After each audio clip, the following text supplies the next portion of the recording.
gets up before the dawn, packs a lunch and a thermos full of coffee.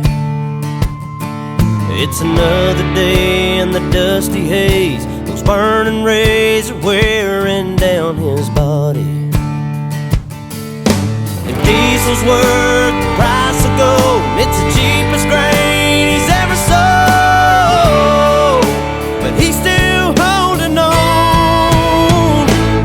He just takes the tractor another round and pulls the plow across the ground and sends up another prayer. He says, Lord, I never complain, I never ask why. Please don't let my dreams run dry. Underneath this Amarillo sky.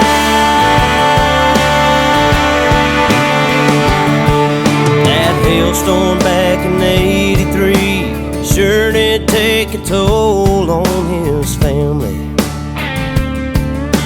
But he stayed strong and carried on, just like his dad and granddad did before him.